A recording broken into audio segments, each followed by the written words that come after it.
Right, I'm going to have a bit of a problem here because I can only carry 4 items. I can drop the sword probably. I'd rather not leave it. I'd rather turn it to gold rather than leaving it lying around.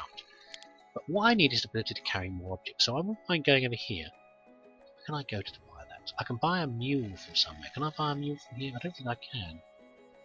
I can't. I would like to buy a mule to carry more objects, but I don't think I would get a chance to. I think I would go up here. Where to go? A card. A goblin. Not an animal, unfortunately, so I can't charm it. I'll just try whacking it with an axe instead. That's a good roll. Okay. So I killed the goblin. I could reroll if I want to, but why would I want to? My stack score is higher. And before I go any further, trophies. So you can see here, none of us have collected trophies as we went along. As you fight creatures, you can, as you defeat more powerful creatures, you can trade in their levels to increase your strength and your craft. So the goblin's got a strength of 2. If you defeat enough creatures that you can add them up, so they've got a collective strength of normally 7, then you can trade in those cards to give yourself an improvement in strength. Similarly, with craft, if you defeat creatures with a collective craft level of 7, then you can trade it in for 1 point craft. It's very useful, very good way of increasing your stats based on how successful you've been. I've picked up a couple of runestones, which means I can do this when I have values that start to 6, so a strength of 6 or a craft of 6. So it gives me a chance to get ahead slightly earlier on. But I've only got the 1 creature for now. I need a few more creatures defeated before I can start improving my stats. This is one of the powers of the assassin, because the assassin kills things so easily. They can often gain a lot of trophies very quickly. An evil darkness has swept the world. This means that all the good characters miss a go, which means me, the elf, and the priest all miss a go. The assassin, as they are evil, gets to have 2 goes. I'm going to fight a bandit.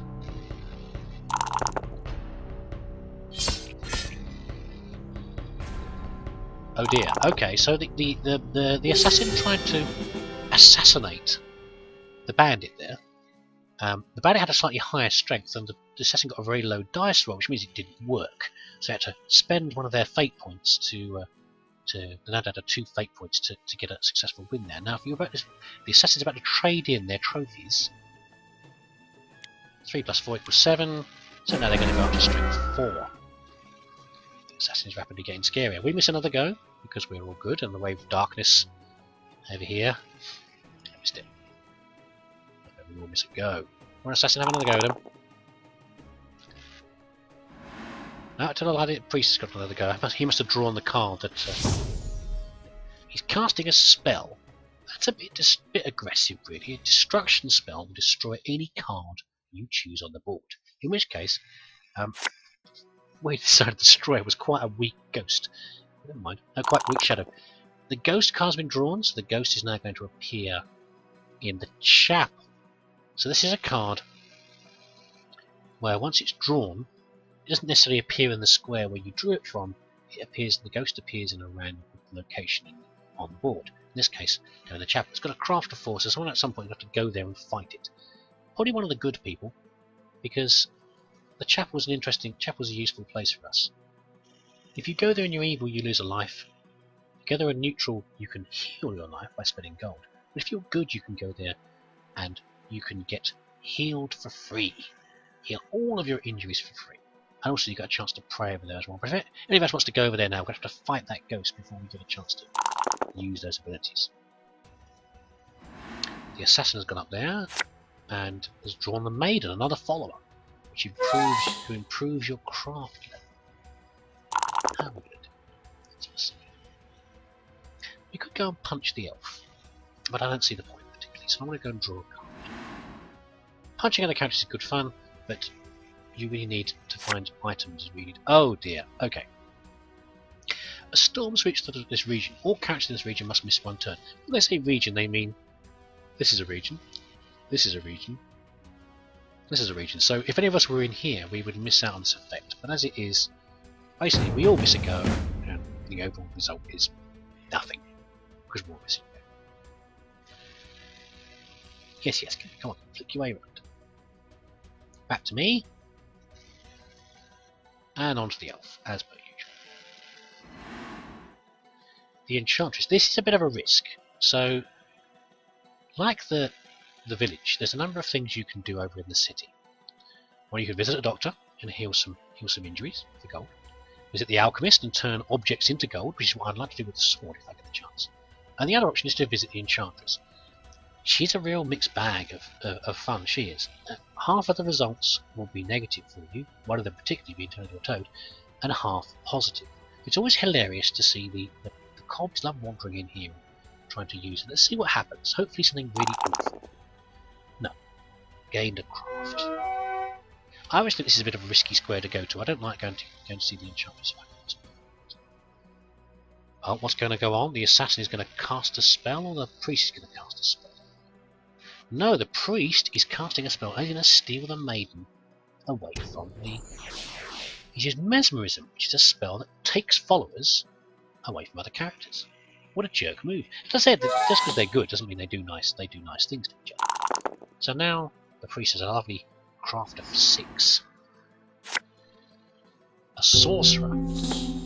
So the sorcerer will allow anyone visiting there with enough craft to buy spells. I don't particularly use spells very much. I might do as this character. We'll have to see. But the option is there. I've got a good amount of gold. Gonna go and punch an elf. No, he's gonna go into the Enchantress. What's gonna happen? Something really bad. Yes, turn into a toad. You have to re-roll that. So spent a fate point. Being turned into a toad is particularly nasty. You are very massively weakened for a long time. You drop all your items, you lose all your things. You are very vulnerable to being trod on, whenever happens to be around, and you stay like that for 3 turns. So that is a very negative thing to happen to you. Luckily the assassin had 1 fate point left and really lost a strength. So when the assassin traded in their trophies and got a boost in strength, they've since lost that again. But that is how this game works, I'm afraid. It's just the way it is. Now, I go to the forest here. I don't think it's a very good idea. The woods instead. Oh goodness! Right, this is a great item. The idea of the Orb of Knowledge is that every time you draw a card, like I did there, if you get an unfavourable one, you can then draw another. Quite straightforward. It's the same power the prophetess has from the start. Another character called the prophetess. She can choose. If she doesn't like the card she draws, she can draw another one. There's only one negative about this. This is the most desired object, as far as I can tell, in the game. All of the computer players love this object more than anything. Possibly even more than the talismans. And they will do whatever they can to take it. If one of them beats me in combat, they will take that object, almost without doubt. Hello there, elf. Let me guess. What item do you want from me? I don't know if I can beat him, let's see. I've got a reasonable odds. I took your sword last time. Shall I re-roll? He's got an 8.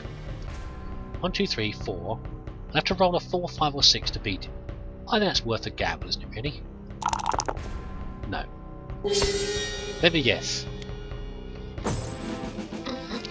I did say, didn't I?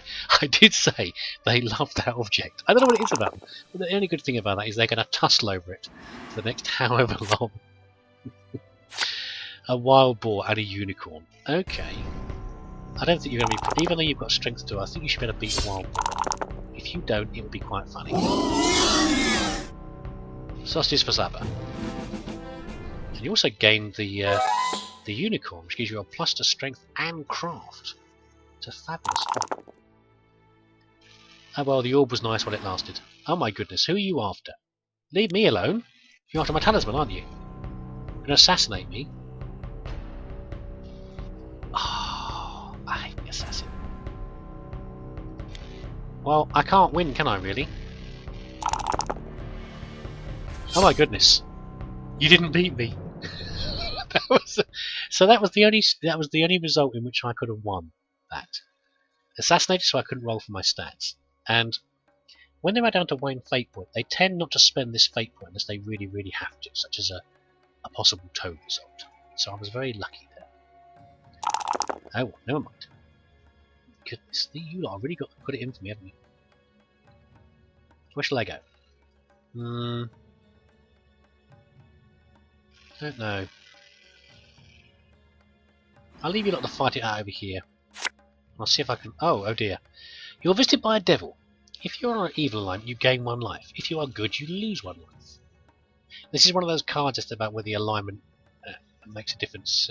Your alignment makes a big difference to what the result is. So there's equivalents that do terrible things to you if you're evil as well. There's an angel you can visit. But this is meat. This is a devil, and we're basically going to lose 1 life. Tough. That's what's going to happen. Nothing I can do about it. There's one of those cards. The elf's going to go over there and draw a bag of gold. Priest? Where you going, priest? Oh my goodness, you get all the best items. If I can, I wouldn't mind trying to beat up the priest, but I'm not really strong enough yet. Some great items. Craft of 9 now. True adventure cards for you. An enchanter. Well, you don't get to use the enchanter, so the enchanter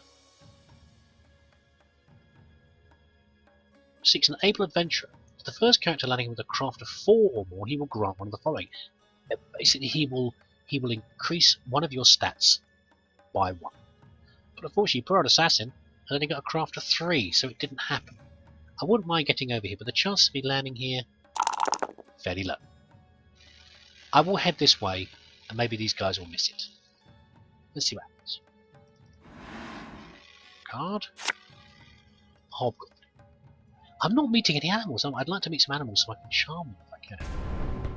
Let's see if we can axe this hobgoblin. I've got okay odds. Yes. Good stuff. Still not enough for a trading of trophies. The elf is going to go and punch me. Will you lot just leave me alone? What is wrong with you, really? You've really got it in for me. Jealous of my good looks. You gonna re-roll? Nope. Is it really worth taking it? Yes, it is. In some ways it protects me from losing other items. It might help for a little while. Here they come. Can they come and beat me up? No. Okay. A cross. So, normally there's 2 squares to worry about if you're evil or good. There's the chapel, which is over here, which is bad if you're evil or good if you're good. We've got the graveyard, which is bad if you're good and good if you're evil. If you see what I mean. When you're carrying the cross, it means you can visit either and you won't lose a life because you're of the wrong alignment to be there. Also, it gives you the power that the priest has to automatically destroy spirits if you want to. Very useful. There are some very powerful magical creatures out there you don't really want to fight. Oh! Hello there. Hello there, priest. What shall I take from you? Oh, you're having a normal combat with him. Why are you not assassinating him? Oh, because you want his item. What are you going to take? You're going to take his crown. What a meanie. Right, fingers crossed. No. When you go and buy a spell, I'll go over here. Do I need a spell, really? Yeah. I'll rather draw some new useful items. Oh god, okay, that's not a useful item. Pestilence has befouled this region, so the whole outer area. All characters must lose 1 life. My life is getting a bit low now. I have to go and heal. Yeah. It's negatively affected everybody, I guess, but I need to go and heal. I think I'm going to try and take a trip down to the chapel. Great. I need 2 health. Am I going to die? I could do. There's every chance I'm going to lose this game. The princess. It's really weird at the start. It seems that all the other characters have a much easier time of it when you're playing in the early game. Is it the mystic? and you always be struggling. That's what it always feels to me, but generally it turns around later. It becomes good. Well, you're already good, so your alignment has not changed. The assassin, goodness knows what you're going to do. Oh no. Yeah, now you've got enough craft, haven't you? Oh, you've got to fight a lion first. So, we can auto-kill the lion. I was going to show you something about orders there. So now you've got enough craft so you can gain something else. You've gone up in strength.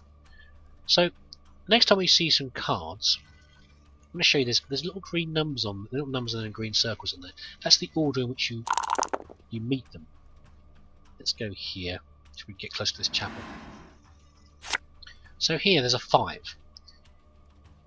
When you meet several cards at the same time, they go in order from increasing number. So if there's a card with number 1, I think you would meet that first, and then this one and this one, through up the numerically increasing numbers, which means that some nasty creatures, you have to encounter them before you can grab things like equipment. Okay, so that's the reason for the order there, and that's why the assassin had to fight the lion before they could meet the enchanter. This is a shield. This is quite nice. So if you're defeated in battle, in other words, you're going to lose a life as opposed to losing an object. You're going to lose a life. You roll a 5 or a 6. You will not lose your life because the shield will protect you. I have a problem though, which is that I have too many items, don't I? I have to drop one of them. I don't want to drop the sword because someone else can pick it up. But I'm low on life, so I'd rather keep that shield just in case. I must remember that orb. If I forget, I'm not going to use that orb. The rune sword. Well, that's a very nice weapon, but you can only use it if you're evil. It's a plus. It gives you +1 in battle, like a normal sword. But if you use it to take someone's life, it gives it to you like a vampire ability. But only evil people can use it, and we're all good at the moment. So only Mr. Assassin can get that and use it. It's a very nice weapon. I like to get it if I'm evil. The not lost in the woods, you're safe. The assassin is going to use the sorcerer and buy a spell, I presume. Yes. I would like to go to the chapel, really, but I'm not going to. If I go down here, I'd rather stay away from this lot for now. Let's go up here. If we draw a bad card, I must remember to... Yeah, that's a bad card. So, the hag is really nasty. The hag, she's number 1, so you have to meet her first. You have to take her as a follower, and she will make all your other followers go away. Now, we don't actually have any followers, but I'd like some in the future. And the only way to get rid of her is to visit the mystic over here. So what we're going to do, we're going to use the object, and we're going to dump that card, and draw a new one. A mercenary. The mercenary, so you pay him 1 gold to take him with you as a follower. And if you want to use him in battle, you have to pay him another gold each time. Usually I tell him to get lost, but I might in this case. As I haven't picked up any charmed creatures yet, I might take him for now. Yeah, it only costs me 1 gold. I don't have to spend the gold if I want to use it, so he's like my little strength potion. The angel. So this is the opposite of the devil, obviously, and it will cause you to gain a life if you're good and lose a life if you're evil. Priest. You can't have the rune sword. As long as the AI characters get a bit confused, they keep going for items they can't actually take. The AI isn't too bad, but it can be a little bit confused sometimes. So let them come back here and try and take this, and they can't. Going to go and see the mystic rather than the healer. And what's going to happen to you? Are you going to become evil? You're going to be ignored. Never mind. Where shall we go? No point going here to get the rune sword, unless I want to beat up a priest. I could do that. What are you carrying, priest? You're carrying a cross. Not very useful to me. Ah, you know what though? Remember my skills? You may take the maiden and princess from any character you land on. Well, I can land on the elf, and the elf has the princess. Is that the princess? That's the princess. Let's go and land on an elf.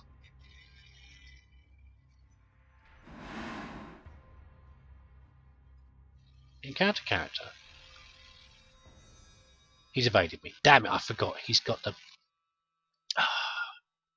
The reason is because he can evade me in the woods, because he's a dirty elf, that's why. He's sneaking around in the trees. That's a shame. You can't have the rune sword. Look, just for goodness sake, guys, would you please get it through your heads? You're nice people, you can't have it. It's a good plan as well. I forgot. Oh, magic belt. +1 strength for you. The assassin.